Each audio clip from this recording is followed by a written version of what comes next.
Madam ఈ జబ్బు ఆడవాళ్ళలో ఎక్కువొస్తుందా? మగవాళ్ళలో ఎక్కువొస్తుందా? ఆ! ఎస్ఎల్ఈ అనేది మెయిన్‌గా ఆడవాళ్ళలో ఎక్కువొస్తుంది. అంటే ఇప్పుడు 10 మందిని తీసుకుంటే 9 మెంబర్స్ ఆడవాళ్ళు ఉంటారు. ఒకరు మగవాళ్ళకొస్తుంది. So, okay. ఎక్కువ ఆడవాళ్ళకి అది కూడా రిప్రొడక్టివ్ ఏజ్ గ్రూప్ అంటే మనకు 15-45 ఇయర్స్ మధ్యలో ఉండే వాళ్ళకి వస్తుంది. అట్లని చిన్న పిల్లలకి కూడా రావచ్చు, పెద్దవాళ్ళకి కూడా రావచ్చు, ఈవెన్ మగవాళ్ళకి కూడా వస్తుంది. కానీ ఎక్కువ మనం ముందు చెప్పుకున్నట్టు కారణాలు హార్మోన్ ఎఫెక్ట్ ఉంటుంది కాబట్టి ఎక్కువ ఆడవాళ్ళలో వస్తుంది. సో, ఈ రిప్రొడక్టివ్ ఏజ్ గ్రూప్‌లో వాళ్ళకి ఎక్కువ వస్తుంది కాబట్టి, ఈ ఏజ్ గ్రూప్‌లోనే మనకు ప్రెగ్నెన్సీ కూడా వస్తుంది.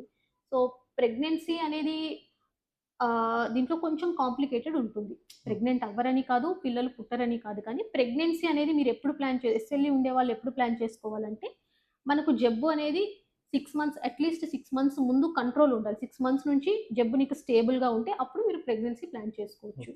జబ్బు ఎప్పుడైతే మనకు కంట్రోల్‌లో లేదో ఆ డిసీజ్ ఎఫెక్ట్ అనేది బేబీ మీద కూడా పడుతుంది కాబట్టి, కరెక్ట్‌గా మందులు వాడి డిసీజ్ మనకు అంటే కంట్రోల్‌కొచ్చిన తర్వాత డాక్టర్ సలహా మేరకు మీరు ప్రెగ్నెన్సీ ప్లాన్ చేసుకొని నార్మల్‌గా బేబీస్ అందరూ ఎలా ఉంటారో అట్లనే ఉంటుంది. ఓకే.